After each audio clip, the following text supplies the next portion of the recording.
Somewhere in the hill country of central Virginia, there is a farmstead that no longer appears on any county map. The land is still there. You can walk it if you know where to look. But the records that once described it were quietly removed from the courthouse ledgers sometime around 1871. And no one has ever offered an explanation as to why. What the old-timers in that part of the state will tell you, if you catch them in the right mood, is that the trouble began the summer they drained the well. It had stood for nearly 200 years, stone-lined, hand-dug, sunk 30 feet into the red Virginia earth. Generations of families had drawn water from it without incident. And when the last owners decided the supply had finally run dry, they hired 4 men to pump it out and seal the opening for good.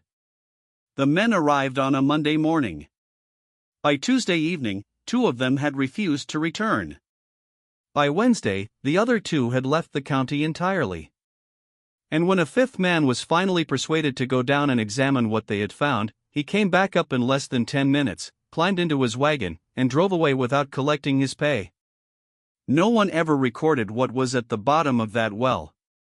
What was recorded, in a private letter later discovered among the estate papers of a Lynchburg attorney, was that the room below had not been dug by the water. It had been built. Before we continue with the story of the Vaughters farm and what lay beneath it, if you're new here, welcome. Subscribe now and ring that notification bell so you never miss a story. And while you're at it, drop a comment below and tell us what state or city you're listening from. We'd love to know where our listeners are finding us tonight. Because the story of what was built at the bottom of that well, and who built it, and why it had to be sealed away and forgotten, that is a story that stretches back further than the farm itself. It begins with a war that most people have stopped talking about. And it ends with a secret that 3 families spent the better part of 30 years trying to bury. To understand what was found beneath the Vaughters property, you have to understand what that part of Virginia was in the years before the Civil War, and what it became in the years after. The hill country west of Lynchburg, in the counties that fold up against the Blue Ridge, was not plantation country in the way that the Tidewater was plantation country. The farms were smaller there. The terrain too broken and rocky for the kind of large-scale tobacco cultivation that had made dynasties out of families along the James River. What the hill farmers had instead was self-sufficiency and insularity, a stubborn independence that made them suspicious of outsiders and intensely protective of whatever they'd managed to carve out of the land.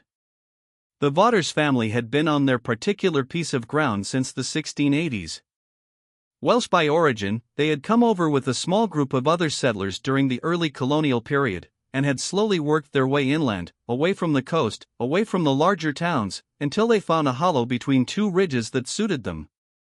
They built a stone house there, dug a well, cleared a few acres of timber, and settled in for the long haul. By the time of the Revolution, they were 3 generations deep. By the 1840s, they were 5. Nathaniel Vaughters was the head of the household in the years that interest us, a man in his mid-50s by the late 1850s, thick through the shoulders, quieter than his neighbors remembered his father being. He had 2 sons, Emmett and Calhoun, both grown by then and working the farm alongside him. He had a wife, Dorothea, who had grown up a Pendleton from over in Amherst County, and whose family brought with them a particular set of beliefs about how certain things ought to be handled. He had a daughter, Louisa, who was 17 in 1858, and who kept a journal that would later become the primary source for everything we know about what happened on that farm in the years that followed. The Vaughters were not wealthy, but they were not poor. They owned 3 enslaved people, a man named George, a woman named Hattie, and Hattie's son, a boy of about 12 called Wren. And the legal and moral machinery that kept those 3 people in bondage was something that Nathaniel Vaughters had inherited along with the farm and the well and the stone house and everything else. He had not chosen it precisely. He had not refused it, either. What mattered for the purposes of what came later was the geography of the farm itself. The hollow was narrow. The ridges on either side were steep enough to make travel difficult. And the single dirt road that connected the property to the county road was bad enough in summer and nearly impassable in winter.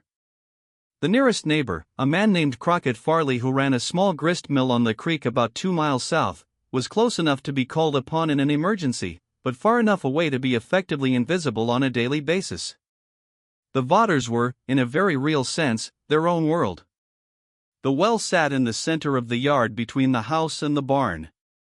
It was old enough that no one then living could remember its construction, though family tradition held that it had been sunk by the original Welsh settlers, Nathaniel's great-great-grandfather's people, sometime around 1690. It was lined with dry-fitted fieldstone all the way down, and it produced clean, cold water year-round. In the summer, you could lean over the opening and feel the cool air rising from below. And in the winter, the stone lip was often the only thing in the yard not white with frost. Louisa Vaughters wrote about the well several times in her journal before the trouble started, not in any way that suggested she found it remarkable, but in the offhand way you mention something that has always been there, a landmark, a given, the fixed point around which the rest of the property orbited. She mentioned drawing water from it in the early mornings. She mentioned her brother Emmett once dropping a bucket into it and having to fish it out with a loop of wire. She mentioned how, on very still nights in the summer, you could sometimes hear a sound coming up from it, a low, irregular sound that she described as being like breathing, but which she immediately attributed to the wind finding its way through the rock somewhere far below. She was 17. The sound, she noted, made her uneasy. But uneasy was not unusual on the Vaughters farm in the summer of 1858. The summer of 1858 was the summer everything changed. And it changed because of something that happened 20 miles away and had nothing directly to do with the Vaughters at all. A man named Josiah Trent, who owned a larger farm over toward Rustburg in Campbell County, had been part of a network, loosely organized, carefully concealed, that had been moving enslaved people northward through the hill country for the better part of 15 years. It was dangerous work. And it was not work that Trent had taken on out of any pure abolitionist conviction. He had stumbled into it, from what the records suggest, through a series of circumstances that had left him financially and morally entangled with a Quaker merchant in Lynchburg named Caleb Drummond. And the two men had made a quiet arrangement that had, by 1858, helped a significant number of people reach the Free States via a route that wound through the mountain hollows and over the ridge into the counties of western Virginia. In June of 1858, Josiah Trent was caught. The precise circumstances of his arrest were reported in the Lynchburg, Virginian newspaper on the 14th of June. Louisa Vaughters mentions reading about it, though she does not say where she obtained the paper. And the arrest sent a tremor through every household in the hill country that had any connection to what Trent had been doing. Because Trent had not been working alone, and the authorities knew it.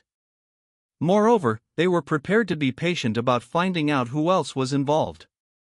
Nathaniel Vaughters read the newspaper report with the same expression he wore when examining a fence post that had been improperly set, a kind of dry, careful assessment that gave nothing away. Then he folded the paper and put it in the fire. 3 nights later, a man Louisa had never seen before appeared at the back door of the stone house after midnight. She heard him through her bedroom window, heard the low knock, heard her father's voice, heard the back door open and close. She did not go downstairs. She wrote in her journal the next morning that she had counted at least 2 voices besides her father's, and that she had heard at one point the sound of the barn door opening and then, a long time later, closing again. She did not yet know what she was hearing. But she remembered it with the kind of careful precision that suggests she already understood, even at 17, that what was happening on her father's farm was not something that could be safely spoken about. What Nathaniel Vaughters had become involved in, when or how deeply or through what connection, was something that Louisa would spend years trying to reconstruct. What she established eventually was that her father had been part of Trent's network for at least 4 years before the arrest. And that the route that passed through the Vaughters Hollow had made use of a feature of the property that no county surveyor had ever had reason to examine closely. The well. Specifically, what was below the well? Because the well was not, and had never been, simply a well. 30 feet down, just below the water table's lower edge, where the natural seepage from the ridge above had kept the upper shaft damp and the stone dark with moisture, the shaft did not end in a clay floor. It opened. It widened. It became something else entirely. Whoever had dug the original well, and the timing, as it turned out, was critical, had gone down through the rock not to find water, but to connect with something already there. A natural fissure in the limestone that ran roughly north to south beneath the hollow. And into that fissure, at some point in the distant past, someone had done deliberate work. They had cut the ceiling higher. They had laid a rough stone floor. They had shored up the walls with timbers that by 1858 were old enough to be beginning to fail. They had created, 30 feet below the surface of the Vaughters farmyard, a room. A room that by the time the 4 workmen were hired to drain and seal the well in 1871 had held human beings for a very long time. To understand what the room meant, you have to understand how it worked. And to understand how it worked, you have to go further back than Nathaniel Vaughters, further back even than the network that Josiah Trent had been running through the hill country. The limestone country of central Virginia is riddled with caves and natural passages. It is the same geology that produces the famous caverns further to the north, the ones that became tourist attractions in the 19th century. But the commercially celebrated caverns were only the visible portion of a far more extensive underground landscape, one that the indigenous people of the region had known about for centuries before the first European settlers arrived, and one that the settlers themselves had stumbled upon in pieces as they dug foundations in wells and root cellars across the landscape. The Welsh settlers who came to the Vaughters Hollow in the 1680s were miners by tradition. Back home in the valleys of Wales, you learned early to read the landscape for what it hid below, for coal seams and lead deposits and the passages that connected them. When the man who would become Nathaniel Vaughters' great-great-grandfather sank his well into the red Virginia earth, he was not surprised to find that the rock opened below the waterline. He had been looking for it. He had sounded the ground with a steel rod the way he had been taught. And then he had found the hollow place before he ever broke the surface. What he built down there in those first years of the settlement, before the colony was established enough to make such things anyone else's business, was a storage room. A place to keep things that shouldn't freeze in winter and shouldn't spoil in the summer heat. Smoked meat. Seed grain. The kind of reserves that meant the difference between a hard winter and a killing one. This is documented after a fashion in a fragment of a letter written in Welsh that was found decades later folded inside the cover of a Bible that had been in the Vaughters family since the original emigration. The translation, done by a scholar at a Virginia college in the 1890s who had been given the letter without being told where it came from, described a room below the family's water source, cool and dry, suitable for preservation, accessible only through the well shaft above. For the better part of a century, that is presumably what it was. A cold cellar with an unusually difficult point of entry. Used and then forgotten as the family grew and built proper above-ground storage and stopped needing to lower themselves through a well shaft to get at their preserved pork. By the 1850s, Nathaniel Vaughters, who had known about the room since childhood, had been shown it by his own father, who had been shown it by his, had repurposed it.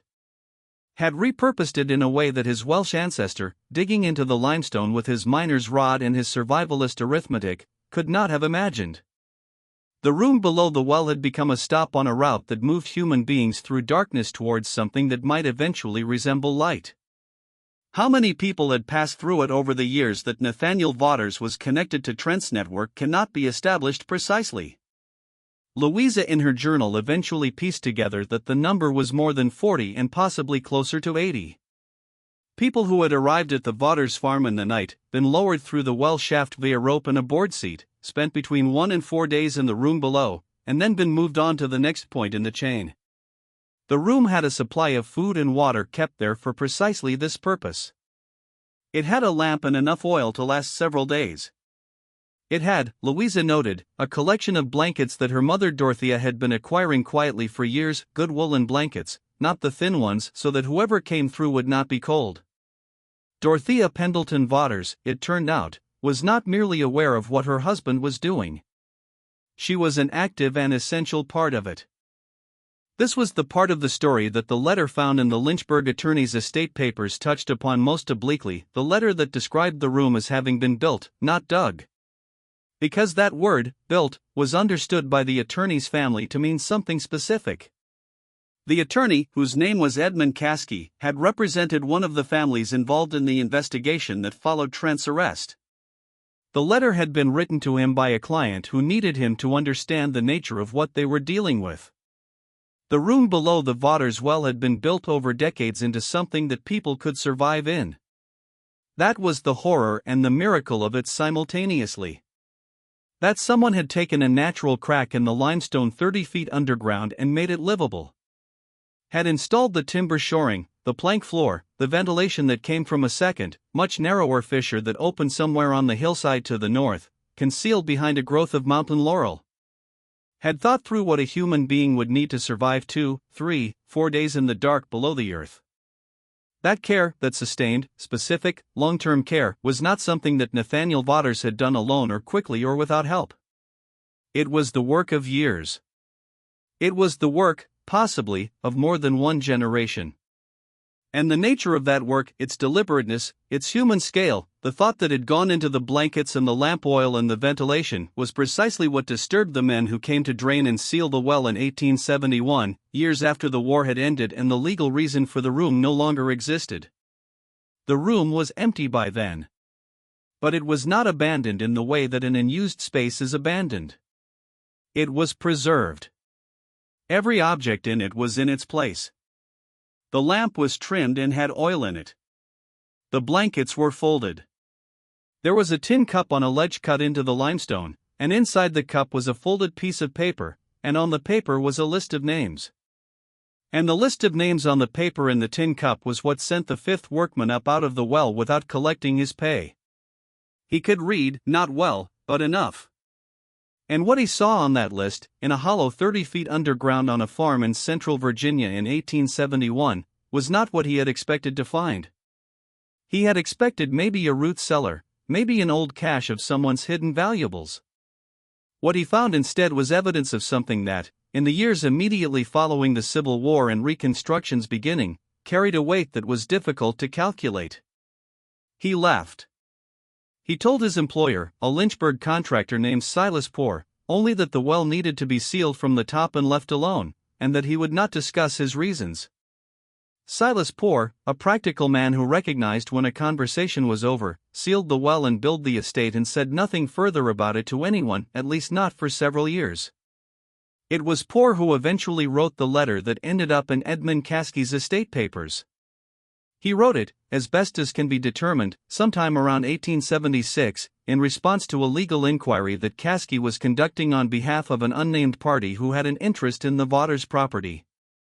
In the letter, Poor described what his workmen had seen. He described the room, the blankets, the lamp, the ventilation shaft. He described the tin cup and the folded paper. He did not reproduce the names on the list, but he described the paper's appearance old, folded many times, written in at least 2 different hands, the ink faded to a pale brown at the top and darker, more recent, toward the bottom, as if the list had been started decades earlier and added to over a long period of time. Edmund Caskey's response to this letter is not preserved, but what is preserved in the courthouse records of Campbell County, which were not subject to the same careful editing that apparently affected the records of the county where the Vaughters farm was located, is a deed transfer dated 1877, in which the Vaughters farm changed hands for a price substantially below its market value. The purchaser was a holding company whose principals included a name that appears in the records of the Virginia legislature in the 1870s, a man named Cornelius Dabney, who had been a member of the county court during the antebellum period and who had, according to contemporary accounts, been deeply invested in the investigation of the network that Josiah Trent had been operating. Dabney had not found what he was looking for in 1858. The investigation that followed Trent's arrest had been thorough, but it had not reached the Vaughters farm. Nathaniel Vaughters had been careful, and the hollow was remote, and the people who knew about the room below the well were either dead or silent. Trent himself, it appears, had never told anyone exactly where the route went after it left his property. This was almost certainly a deliberate design feature of the network. The people who ran these routes understood, by the mid-1850s, that the weakest point in any chain is the person who knows the whole of it. Trent knew his stretch. The person who received travelers from Trent knew their stretch. And the intermediate contacts, the ones who moved people from one station to the next, were often given only what they needed to complete their own leg of the journey, with no knowledge of what came before or after. A man arrested at one point could give up only what he knew, which was not the whole picture. Nathaniel Vaughters, therefore, was not a name that appeared in the investigation of Trent's network. He was not interviewed. His farm was not searched. The investigators who spent the summer of 1858 combing the hill country may well have driven past the mouth of the Vaughters Hollow without stopping, their attention directed to farms and mills and crossroads communities that had been named by someone who was talking. And the Vaughters Hollow had not been named by anyone who was talking. What Cornelius Dabney brought to the search, what he was still pursuing nearly 20 years after the fact, was not information from the investigation itself, but something more personal and more persistent. He had been a member of the county court during the antebellum period. He had been, from what can be inferred from the records that survive, the kind of man for whom the network that Trent had been running represented not merely a legal violation, but a personal affront, an affront to an entire system of order and hierarchy and property law that he had built his life around, and that the war had dismantled, and that he was spending his post-war years attempting to rebuild in whatever form remained available to him. He had made it his business, in the years after the war, to learn what the investigation of 1858 had failed to establish. He had talked to people. He had paid for information. And he had read documents that other people considered closed. And by 1877, he had arrived, through a chain of reasoning and inquiry that cannot now be fully reconstructed, at the Vaughters farm and the sealed well. What he expected to find there is not known. What he found, in the years between 1877 and 1879 when he owned the land, is also not known. The farm was quiet. The well was sealed. The house was deteriorating. And then, the fire. Fires in rural Virginia in 1879 were not inherently suspicious. Old wooden structures burned. Chimneys failed.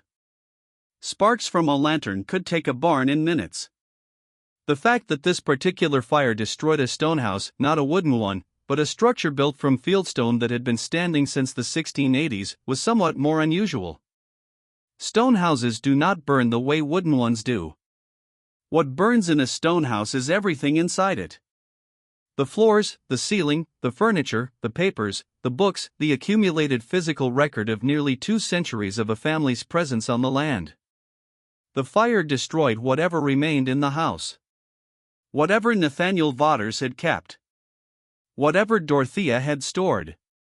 Whatever traces of what had happened in the years between 1854 and 1861 had survived the war and Nathaniel's death and the workmen and the sale. All of it was ash by the time the fire was done. The well survived. The room below the well survived. But the connection between the room and the records that might have explained it was severed. The document that had been in the tin cup at the bottom of the well, the list of names written in 2 hands, faded at the top and dark at the bottom, was no longer there. It had disappeared sometime between 1871 and 1879, and no one has ever been able to establish when it was taken or by whom. What remained, for those who knew where to look, were the names themselves, not on paper, but in memory. And memory, as anyone who has spent time with it knows, is both more durable and more mutable than paper. Louisa Vaughters had not been on the farm in 1871.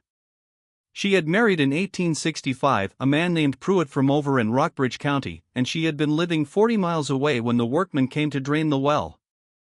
But she had known about the room since she was 17. Had known, in fact, more about it than her journal revealed during her father's lifetime, because there were pages she had cut from the journal with scissors, carefully removing them without disturbing the binding. The cuts were still visible when the journal eventually came to light years later. Whatever she had written on those pages was gone. What remained in the journal after the cut pages were gone was still substantial. Years of entries covering the war and her marriage and her early years in Rockbridge County and the births of her children. But the gap was visible, and not just in the literal sense of the missing leaves, but in the texture of the writing around the gap. The entries immediately before and after the removed section had the careful, slightly formal quality of writing done with an awareness of being read. Not falsely cheerful, but measured. Deliberately unremarkable. The writing of someone who has decided consciously what to leave in and what to leave out. The entries that were cut had covered, based on the page numbers and the dates of the entries before and after, approximately 14 months, from the autumn of 1858 through the end of 1859. The months after Trent's arrest. The months when the network went quiet and the route north closed, and whatever was happening in the room below the Vaughters well was happening without any of the usual movement of the chain above it. 14 months. The entries for that period gone. What she wrote in the resumed journal in January of 1860 was about a snowfall. 2 feet of snow in the hollow, the road to the county road completely impassable.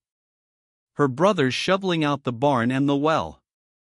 She described the well in that entry the same way she had always described it, a landmark, a given, the fixed point around which the property orbited. She said nothing about what was 30 feet below it. She had made her decision about what to keep and what to cut. She had been 18 years old when the 14 months began and 19 years old when they ended.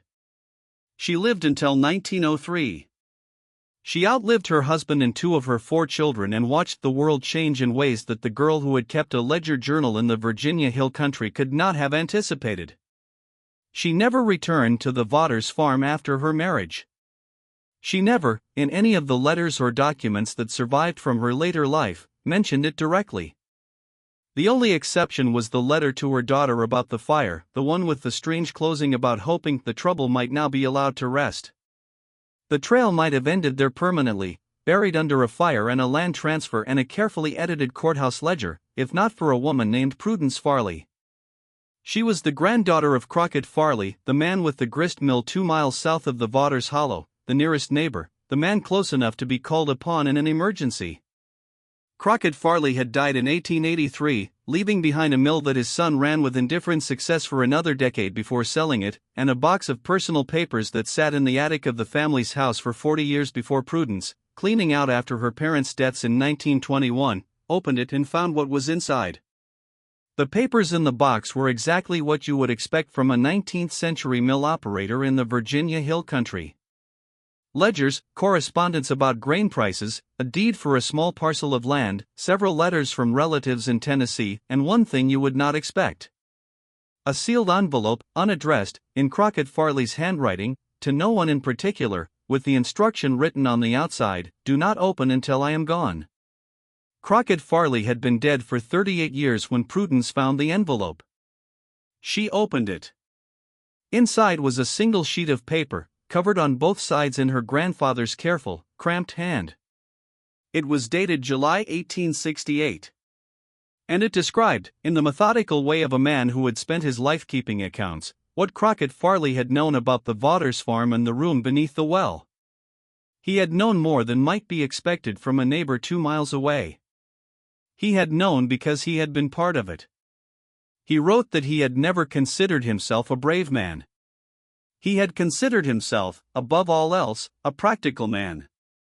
And the practical calculation he had made sometime in the early 1850s, when Nathaniel Vaughters had come to him with the proposal, or rather, when he had not come to him with a proposal, had simply begun to talk about certain things in certain ways over the course of several visits, feeling him out, reading his responses with the patience of a man who understood that a thing said too directly could not be unsaid, was that the risk of involvement was manageable and the risk of knowing and doing nothing was of a different kind. And that in the end, the blankets and the lamp oil were small things to provide. What he had not anticipated, he wrote, was how the knowledge would settle into him. How it would become part of his daily mental furniture in a way that the actual labor of providing supplies was not. You could finish cutting the wick on a lamp and put the lamp in a box and hand the box to Nathaniel Vaughters and walk home, and the lamp was done. But the knowledge of why the lamp existed and who would use it and where it would go, that did not finish. That stayed. The paper in the envelope described all of this in the detached, past tense manner of a man making a final accounting. But it also described something else, something that Crockett Farley had seen on a specific night in September of 1859, 14 months after Trent's arrest, when the investigation had appeared to die down and the network was cautiously resuming its operations. He had been returning from his mill later than usual, because a wheel shaft had broken and he had spent the afternoon repairing it. He was on the road north of his property, walking his horse in the dark. The moon was down or nearly, and the road was bad enough that riding wasn't wise, when he saw lights at the Vaughters farm that should not have been there. Not in the house, in the yard. 2 lanterns moving in a specific pattern that he recognized from the times he had visited the farm on legitimate business. One at the barn door, one at the well. But there was a third light, one that appeared and disappeared in a way that he understood, after a moment, meant that someone was going up and down the well shaft. That the lantern was being carried below and then brought back up. He stopped on the road and watched. He counted. Over the course of approximately an hour and a half, the third light went down and came up 11 times. He did not approach. He did not call out. He went home and went to bed, and in the morning he went to the mill and said nothing to anyone. But he counted 11. And he wrote that number down in 1868, 9 years later, with the care of someone who understood that what he had seen was a data point in a larger account that might someday need to be presented in full. 11 trips down the shaft and back up in an hour and a half on a September night in 1859, each trip taking approximately 8 or 9 minutes. The rope and the board seat could carry one person at a time. Not all of those trips were people going down. Some of them would be supplies. Some of them would be the rope itself being rigged and de-rigged. But some of them, perhaps 5 or 6, perhaps as many as 8, represented human beings being lowered 30 feet into the earth on a September night. The final paragraph of his account described what he had seen on his next visit to the Vaughters farm 3 weeks after the September night. He had gone over, as he sometimes did, to return a borrowed tool and to pass an hour talking about the harvest. He had found Nathaniel Vaughters in the yard, near the well, doing something that Farley initially took for ordinary maintenance, clearing leaves from the stone lip, checking the rope. But as he got closer, he saw that Nathaniel was not cleaning the well. He was examining it. Running his hands along the stones of the upper shaft, leaning over the opening, listening. Farley greeted him. Nathaniel straightened and said hello, and said nothing was wrong. Said only that he had thought he heard something and was checking. Farley asked what kind of something. Nathaniel Vaughters was quiet for a moment. And then he said, something like a voice. But probably just the wind. Farley did not say anything. He handed over the borrowed tool, stayed for 20 minutes, and left. But as he walked back down the road toward the mill, he found himself thinking about the September night and the 11 trips, and whether all of the people who had gone down the shaft had subsequently come back up. He never asked Nathaniel Vaughters about it. He wrote the question down instead in 1868 in his careful millkeeper's hand and sealed it in an envelope, and left it for someone else to find. What is known is that those names were real. That the people they belonged to were real. That they made a descent into the earth of Virginia in the years before the war, and trusted a stone room and a rope and a Welsh farmer's family to keep them safe until the route north opened again. The route did not open in time for all of them. And the ground to the north of the well is very flat. And the grass, even now, grows a little thicker there than it does anywhere else in the hollow. The room is still there, below the sealed well, in the hollow between the ridges. The timbers that shore the walls are older now, and the plank floor has probably collapsed, and the limestone has been working at the mortar for a century and a half. But the natural fissure that the Welsh miner found when he sounded the ground in 1690 does not care about time. It is still there, cool and dark, running north to south beneath the Virginia earth. And on the wall of that room, scratched into the limestone by the people who waited there are marks. Not words. Lines. The kind you make to count the days. No one has counted them in a very long time. What do you think happened in that room in the summer of 1858? Do you believe all of the names on that list eventually made it north? Or does the thick grass and the silence tell a different story? Leave your comment below. We read every one of them, asterisk asterisk. And if this story stayed with you, if you found yourself holding your breath somewhere in those last few sections, share it with someone who loves history and doesn't mind losing a little sleep over it. Subscribe to the channel, hit that notification bell, And join us for the next story, because there are more rooms below the surface of American history than any official record will ever admit. And we intend to find them, ****. We'll see you in the next video.